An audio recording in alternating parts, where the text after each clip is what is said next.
shot up. That is in. Burns the win. Have room to run. Also district champion. Dump Toronto and both there. Henry is long running down. Walnut Grove. Basketball is good.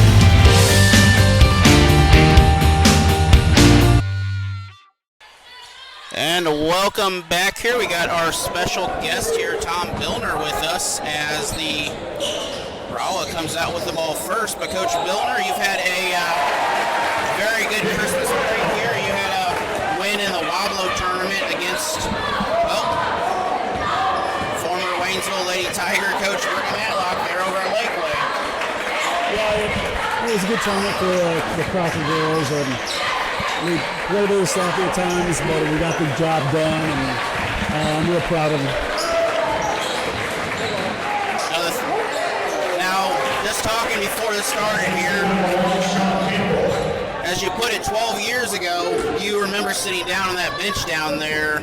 Can you explain what it's like being a coach in this gym, as loud as it is, and just the environment here? Being a coach sitting on the bench, people don't realize people in the stands have a lot better view than the coach does. Sometimes at floor level, it's hard to see spacing, and the speed of the game's a lot faster when you're sitting on the floor. But it's nothing like playing a kickapoo in a good atmosphere. Now, you had a similar atmosphere years when you was at Waynesville, back when, they played at the old building there, which that gym is still there, but it's hard to replicate that, that loudness in the new gym, which is so much bigger. Right, yeah, the new gyms are bigger, but not quite as loud. The fan base is probably the same size, but the noise is not as amplified as in the older, smaller gyms like this one. So switching to the Crocker Lions there, pretty good turnaround this season so far. Any of the key players that that you'd like to point out that have improved, helped, success going on? Well, I tell you what, I'm real proud of the girls. They're a little better every game, a lot better since last summer. And, I really don't want to single any of them out, but as the whole group is grasping our idea of how to play defense and getting a little bit better at the type of offenses we want to run. And, that's the whole goal. You start down low, and hopefully by district time you're ready to go. Now, remembering back to the Frisco League tournament, the phrase can't teach an old dog new tricks, but I remember a drill that before the game there that seems to be very familiar. Yeah, we're still doing hay drill for a pregame, and if people watch us play the other night, we had 4 girls diving on for the ball all at one time, and then you get girls that aren't afraid to dive and go after those loose balls. That's a big plus.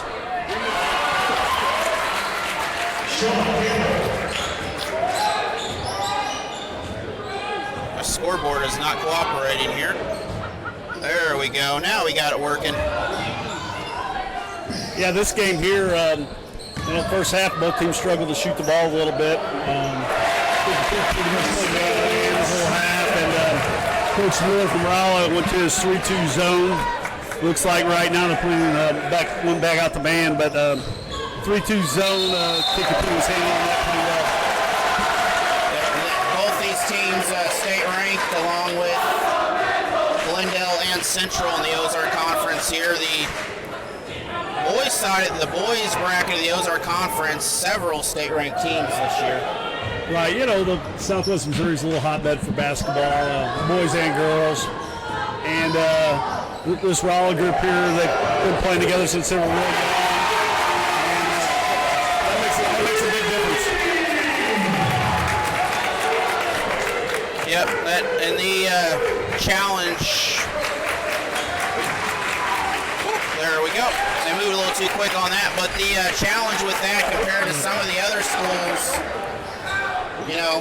Waynesville, big military community, even some of the area schools around that, but Rolla, most of these kids are from this area here. Right, yeah, Rolla, you have a good local base. Waynesville, you have a lot of military, they move in and out, so some years from year to year you're not sure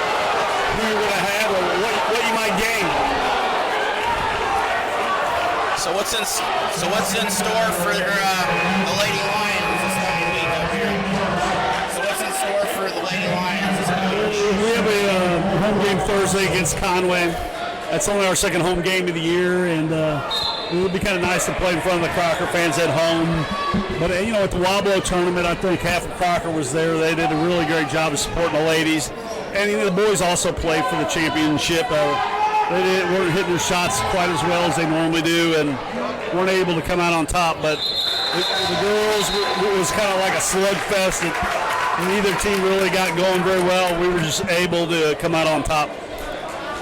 So what are your impressions of Frisco League basketball now that you've got a good half a season under you there? Yeah, Frisco League is a little different. The speed of the game's not quite as fast. And obviously it's the first year I've ever coached girls, even though I had two daughters and kind of coached them along the way. But I'm adjusting and the girls are adjusting me, and I try to treat them just like basketball players. And I told them that pretty much day one, you guys aren't girls or boys, you're basketball players, and we're going to train you how to play basketball the right way. And one of your daughters there came back for a while locally at Lebanon, then she is now in Orchard Farm. Yep. So how's she enjoying coaching and all that stuff? Yeah, she likes Orchard Farm. She's able to buy a house there in St. Charles, which is like 2 or 3 miles from where she played basketball in college at Linwood University. And she likes the Orchard Farm's kind of out in the middle of a corn/bean field, depending on what the year is. I think she kind of enjoys that drive to work. It kind of gives her the country feel. Drive-by houses still have some windmills and stuff, and so I think she kind of feels like she's in the country a little bit, but really she's in the county of St. Charles.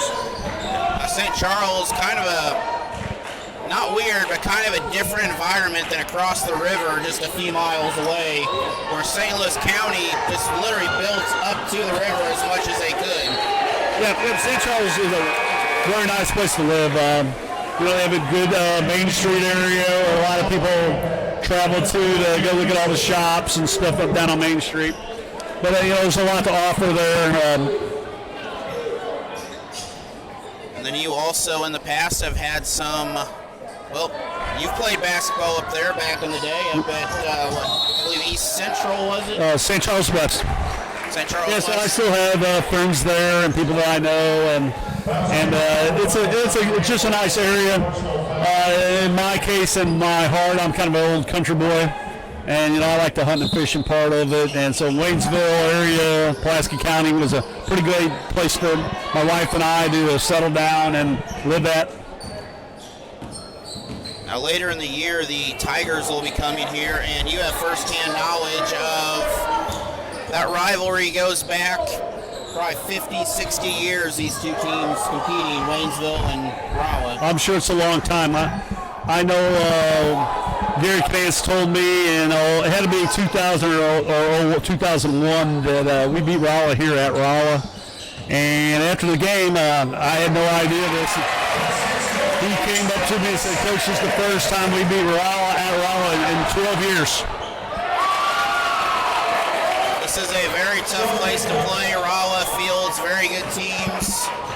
I believe I was a freshman the year we went 25-3. Whoa, that's a deep That's a big brain. That is, I believe, the 5th 3 by Ethan Brown, at least in this ball game. Yeah, that Ethan Brown, he's a heck of a basketball player, only being a sophomore. Has really deep range. This is the first time I've really seen him play in person, and it seems like he has some good legs on him, can jump very well, and he's got a good basketball IQ. Both these teams really evenly matched up here. Both of them going back and forth trading points right now. Right. Yeah, they are. Both teams are kind of switched defense. It looks like Rolla's back in their 3-2 zone again, and basically Kickapoos trying to move the ball, reverse, play it around, and move the ball quickly to try to get open shot. Now coming in, what was your favorite defense coming back in the day there? Well, I'm sure now it's changed a little bit with girls and size. Well, forever I was a man-to-man guy. Real like man, and I kind of fell in love with this little matchup zone that I like to do. And at Crocker, basically, defense that we hang our hat on is our matchup zone. And the girls are getting a really good concept of it. And the whole key of it is to move while the ball's in the air. And if I can get them doing that a little better, our defense will be a little bit tougher. Now, Rolla, they're playing at 2-3 most of the time here. Yeah, they are tied up 37-37. I'm assuming Rolla might go for one shot here. We'll find out with 43 seconds left. Now these two teams, as I mentioned, coming in matched up, and we are still tied up here. Yeah, Rolla's going to go for the last shot. It looks like they set up in a 1-4 flat, but now they've brought someone else up here to the guard spot. Now playing Kickapoo. My guess is Brown's going to drive the basket, try to create something, and maybe possibly dish it off. Now, when you was coaching at Waynesville, Kickapoo was not an opponent that you played a whole lot. That was, I believe, here we go. Springfield School. Pick and roll. Hit the roll guy. Oh, made a nice pass to the guy on the block, and he just fumbled it out of bounds. Yeah. But Kickapoo is one of those teams that you did not play that often back. No, we didn't play them until we went to the Ozark Conference. But, they were a perennial power. Back when I was coaching, pretty much most of the league was playing for second place every year because Kickapoo had the best players in the Springfield area. The only year you would have had a chance to play them would have been the 25-3 season when Neosho, I believe, wound up winning a close ball game there to end the season. They're still one of Waynesville's best records they've had. Yeah, I think that team was 25-3. But yeah, we ended up playing Neosho in a sectional game, and unfortunately, one of my bigger guys got in foul trouble in the first minute and a half, 2 minutes of the game, and we could never snap him out of it. But the score was tied 29-29 at halftime, and I thought, okay, we're in good shape. Well, we came out, and the big guy was really counting on didn't score a lot of points for us, and we ended up losing by 3. Yep. All right, Coach. Well, thank you for joining us here. We got one more quarter to go, but we'll talk to you a little bit later. I'm sure we'll see you. Looks you're on my calendar possibly, so. Yeah, Allen, you got a good game going on right here, 37-37. So I'm sure both these coaches have some kind of tricks in their bag they're going to pull out. So it's going to be interesting to see what they're going to end up doing. All right, Coach. Thank you. See you later.